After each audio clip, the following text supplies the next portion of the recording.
എനിക്ക് അതിൻ്റെ അകത്ത് 100% ഒരു രീതിയിലുള്ള വിഷമമോ പരിഭവമോ ഉണ്ടായിട്ടില്ല. ആഹാ, അത് കൊള്ളാമല്ലോ. ആസിഫ് അലിക്ക് ഇപ്പൊ കുഴപ്പമൊന്നുമില്ല. എന്താണോ ഇയാൾക്ക് കുഴപ്പമൊന്നും ഇല്ലാത്തത്? ഇയാൾക്ക് വേണ്ടിയിട്ട് ഞങ്ങൾ ഇത്ര കമന്റ് ഇട്ടിട്ട് മറ്റേ പുള്ളി ഇത്ര എതിർക്കൊക്കെ ചെയ്തിട്ട് ഇയാൾക്ക് ഒരു കുഴപ്പമില്ലല്ലോ. ഇങ്ങനൊന്നും പറ്റത്തില്ല. പോയി ആസിഫ് അലി പോയി അടിക്കണം. ഈ രീതിയിലാണ് പലരും ഇപ്പൊ കമന്റ് ഇടുന്നത്. കഴിഞ്ഞ ദിവസം നമ്മൾ ആസിഫ് അലി രമേശ് നാരായണൻ വിഷയത്തിൽ വീഡിയോ ചെയ്തിട്ടുണ്ടായിരുന്നു. ആ ഒരു വിഷയത്തിൽ രമേശ് നാരായണൻ മാപ്പൊക്കെ പറഞ്ഞു. പക്ഷെ ആ മാപ്പ് പറയേണ്ട ആസിഫ് അലിയോടാണ്. മനസ്സൊരുക്കി പറയണം. അവരൊന്ന് പറഞ്ഞു തീർക്കാതിരിക്കുകയും ചെയ്യട്ടെ. അപ്പൊ ആസിഫ് അലി ഇതിന്റെ ഒരു പ്രതികരണമായിട്ട് കഴിഞ്ഞ ദിവസം അദ്ദേഹം ഒരു എന്തോ ഉദ്ഘാടനത്തിനോ സിനിമയുടെ ഒരു എന്തോ പരിപാടിയുടെ കാര്യമായിട്ട് വന്നപ്പോൾ അവിടെ സംസാരിച്ചു. അതിനുശേഷം പത്രസമ്മേളനത്തിൽ അദ്ദേഹം സംസാരിക്കുന്ന കുറച്ച് കാര്യങ്ങൾ അദ്ദേഹം പറയുന്നുണ്ട്. അദ്ദേഹത്തിന് ഇതിന്റെ പേരിൽ ഒരു സ്പർദ്ധ ഉണ്ടാക്കരുത്, പ്രശ്നം ഉണ്ടാക്കരുത്, അദ്ദേഹത്തിന് കുഴപ്പമില്ല എന്നൊക്കെ പറയുന്നുണ്ട്. അപ്പൊ ഇത് കണ്ടിട്ട് ഞാൻ കുറച്ച് കമന്റ് ഞാൻ വെക്കുന്നില്ല ഇവിടെ. കമന്റുകൾ കണ്ടത് എന്താ വെച്ച് കഴിഞ്ഞാൽ, ദാണ്ട കണ്ടില്ലേ, ഇപ്പൊ അവര് തമ്മിൽ ഒന്നായി, ഇപ്പൊ പ്രശ്നമൊന്നുമില്ല, കണ്ട ഇവന് വേണ്ടി കമന്റ് ഇട്ട നമ്മൾ ആരായി, എന്താ പിന്നെ എന്താ വേണ്ടത്? ആസിഫ് അലി പിന്നെ എന്താ അവിടെ ഒന്ന് പറയേണ്ടത്?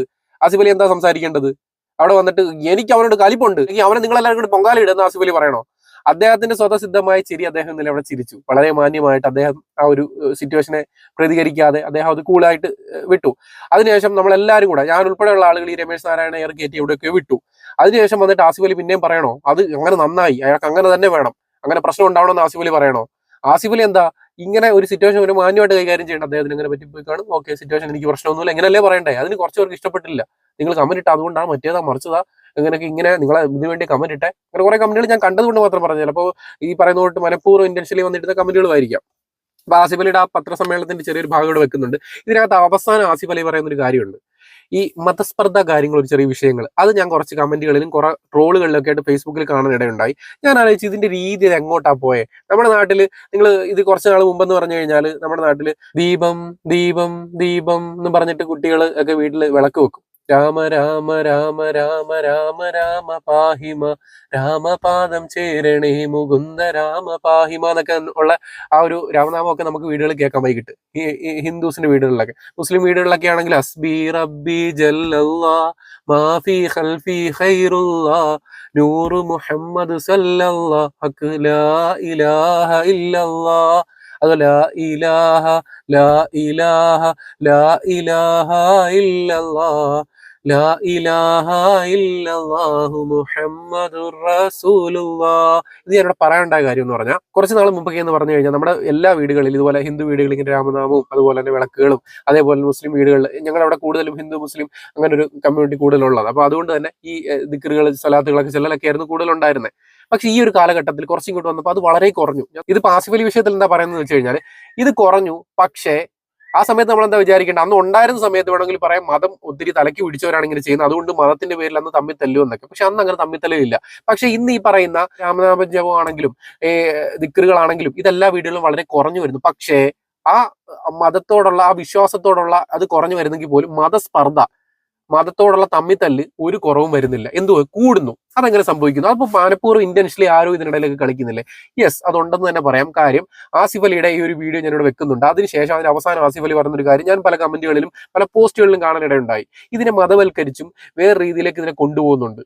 അത് എങ്ങനെ ഇവിടെ സംഭവിച്ചു, അത് ആരിന്റെ ഇടയ്ക്ക് കളിക്കുന്നു എന്നുള്ള രീതിയിലേക്ക് എനിക്ക് ഡൗട്ട് ഉണ്ട്. അപ്പൊ നിങ്ങൾ ആസിഫ് അലിയുടെ ഈ വീഡിയോയുടെ ചെറിയ ഭാഗം ഞാനിവിടെ വെക്കാം. ആ പത്രവാർത്തയുടെ ഭാഗം കണ്ടിട്ട് വന്നിട്ട് നമുക്ക് അതുകൂടെ ഒന്ന് ചർച്ച ചെയ്ത് പോകണം. ചർച്ച ചെയ്യാതെ വിട്ട് കഴിഞ്ഞാൽ ഇത് ചിലരൊക്കെ കയറി നമ്മുടെ നാട്ടിൽ നമ്മളെ അങ്ങ് തല്ലിക്കും, തല്ലിക്കും. ഹിന്ദുവിനെയും മുസ്ലിമിനെയും ക്രിസ്ത്യാനിയും കൂടെ ചേർത്തിട്ട് അങ്ങ് പെരട്ടി എടുത്തിട്ട് മറ്റേ കുഴക്കൊട്ട ഉണ്ടാക്കുന്ന പോലെ ഉരുട്ടിയിട്ട് അതിനകത്ത് വെച്ച് നമ്മളെ അങ്ങ് പുഴുങ്ങിത്തരും. ആ ഉരുട്ടി പുഴുങ്ങൽ നമുക്ക് വേണ്ട. നമുക്ക് ഒരുമിച്ച് തന്നെ നിന്നാൽ മതി എവിടെയും. അതുകൊണ്ട് നമ്മുടെ ഇടയിൽ നിന്ന് കളിക്കുന്ന ആരാണ് നമ്മൾ തന്നെ കണ്ടുപിടിക്കണം. സോ ആസിഫ് അലിയുടെ വീഡിയോയുടെ ഭാഗം ഞാനിവിടെ വെക്കാം, ഒന്ന് കണ്ടു. എനിക്ക് അതിൻ്റെ അകത്ത് 100% ഒരു രീതിയിലുള്ള വിഷമമോ പരിഭവമോ ഉണ്ടായിട്ടില്ല. തീർച്ചയായിട്ടും ആ അവസരത്തിൽ അദ്ദേഹം അങ്ങനെ ചെയ്തിട്ടുണ്ടെങ്കിൽ അദ്ദേഹം അനുഭവിച്ചുകൊണ്ടിരുന്ന എന്തെങ്കിലും രീതിയിലുള്ള ഒരു പിരിമുറുക്കത്തിലായിരിക്കണം. അതല്ലാതെ എനിക്ക് അതിൻ്റെ അകത്ത് ഒരു ബുദ്ധിമുട്ടും ഫീൽ ചെയ്തിട്ടില്ല. എന്റെ റിയാക്ഷനിൽ നിന്നും നിങ്ങൾക്ക് എല്ലാവർക്കും അറിയാം. ഞാനത് കൊടുത്ത് അദ്ദേഹം ജയരാജ് സാറിനെ വിളിക്കുന്ന സമയത്ത് ഞാൻ അവിടെ നിന്ന് മാറി നിൽക്കുകയും ചെയ്തു. കാര്യം എനിക്ക് അവിടെ ചെയ്യാനുള്ള കാര്യം ഞാൻ ചെയ്ത് കഴിഞ്ഞിരുന്നു. പിന്നെ ഞാൻ അവിടെ നിൽക്കുന്നതിൽ കാര്യമില്ല. അപ്പൊ ഞാൻ അങ്ങോട്ട് മാറിയിരിക്കുകയും ചെയ്തതാണ്. ഞാൻ പറയുന്ന ഒരു മറുപടി ഇത് വേറൊരു രീതിയിലേക്കോ അല്ലെങ്കിൽ വേറൊരു തലത്തിലേക്കോ ഒന്നും പോകാൻ പാടില്ല. കാര്യം ഇത് റിലീജിയസ് ആയ രീതിയിൽ വരെ ഇത് ഡിസ്കസ് ചെയ്യപ്പെടുന്ന ഒരു അവസ്ഥയിലേക്ക് എത്തി. അങ്ങനെ ഒന്നുമില്ല. അതൊരു മൊമെന്റിൽ അദ്ദേഹത്തിനുണ്ടായ ഒരു തോന്നൽ അല്ലെങ്കിൽ ഒരു മിസ്അണ്ടർസ്റ്റാൻഡിംഗ് ആണത്.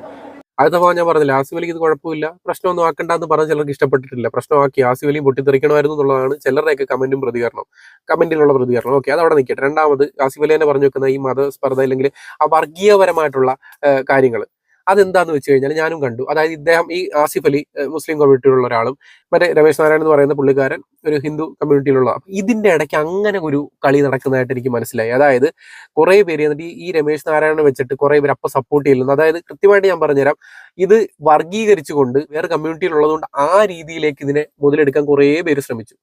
അതായത് നമുക്ക് മനസ്സിലാവും ചിലപ്പോൾ ഫേക്ക് അക്കൗണ്ടിൽ നിന്ന് തന്നെയായിരിക്കും രമേശ് നാരായണൻ കുറെ സപ്പോർട്ട് ചെയ്യില്ലെന്ന്.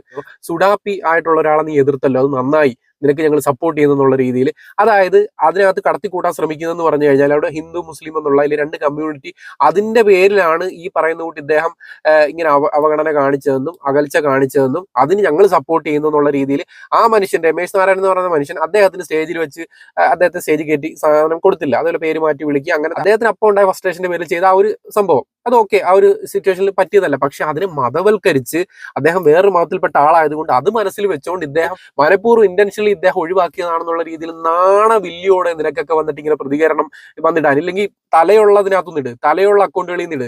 അവിടെ അവർ തമ്മിലുണ്ടായ ഒരു ഈഗോ വിഷയം ഇല്ലെന്നുണ്ടെങ്കിൽ അവിടെ ആ സ്റ്റേജിലുണ്ടായ ഒരു സംഭവം അതിനെ ഉടനെ തന്നെ കമന്റുകൾ വരുന്ന പറഞ്ഞാൽ നീ സുഡാപ്പി എതിർത്തില്ലയോ, അത് എന്തായാലും നീ അത് ചെയ്ത് നന്നായി, ഇവരുടെ അടുത്ത് തിരിച്ചു പറയുന്ന സംഖ്യ ആയതുകൊണ്ട് അവൻ അങ്ങനെ ചെയ്തേ. എന്തുകൊണ്ട് അതിനകത്ത് മതവും ഈ പറയുന്ന രാഷ്ട്രീയവും കൊണ്ടുവരുന്നത്? അവിടെയും ഭിന്നിപ്പുണ്ടാക്കുന്നത് എവിടാ? നമ്മൾ എപ്പോഴാണ് ഹിന്ദു മുസ്ലിമാനും ക്രിസ്ത്യാനിയും തമ്മിൽ ഈ ഒരു ഇത് ഉണ്ടായത്? എപ്പോഴാണ് നമുക്ക് ഇതുണ്ടായത്? ഒന്ന് ആലോചിച്ച് നോക്ക്. എനിക്ക് ആലോചിച്ചിട്ട് കിട്ടുന്നില്ല, അതുകൊണ്ടാണ് ഞാൻ പറയുന്നേ. മനുഷ്യൻ തെരുവിൽ മരിക്കുന്നു, ചെകുത്താൻ ചിരിക്കുന്നു. ആ ഒരു പാട്ട് യേശുദാസ് സാർ പാടുന്ന സമയത്ത് അദ്ദേഹത്തിന് ഒരു നിമിഷവും നിന്നു പോകുന്നുണ്ട്. ഹിന്ദുവായി, മുസൽമാനായി, ക്രിസ്ത്യാനിയായി, നമ്മളെ കണ്ടാലറിയാതായി, ഇന്ത്യ ഭ്രാന്താലയമായി, ആയിരം ആയിരം മാനവ ഹൃദയങ്ങൾ ആയുധ പുരകളായി. മനുഷ്യൻ തെരുവിൽ മരിക്കുന്നു, ചെകുത്താൻ ചിരിക്കുന്നു. കുറെ ചെകുത്താന്മാരാണ് ഈ വന്ന് കമന്റ് ഇടുന്നത്. അവിടെ ഉണ്ടായ പ്രശ്നം ഞാൻ പിന്നെയും പറയുന്നു, അവർ തമ്മിലുണ്ടായ സ്റ്റേജിലുണ്ടായ ഒരു പ്രശ്നത്തെ അത് രണ്ടുപേരുടെയും വിശ്വാസത്തെ അല്ലെങ്കിൽ അവരുടെ കമ്മ്യൂണിറ്റിയെ വെച്ചുകൊണ്ട് കമ്പയർ ചെയ്തുകൊണ്ട് അത് നന്നായി, ഇവൻ അതായതുകൊണ്ട് അവനിങ്ങനെ ചെയ്തേ, ഇത് നന്നായി, ഇവൻ അങ്ങനെ ചെയ്ത് അങ്ങനെ ആയി. നാണമില്ലാത്ത കൂസലില്ലാത്ത രണ്ടും കെട്ടവന്മാര്. എനിക്കൊന്നും പറയാനില്ല. നമോ ഭാഗം പറഞ്ഞുകൊണ്ട് വൈൻഡപ്പ് ചെയ്യുന്നു. It's me Altaf signing out.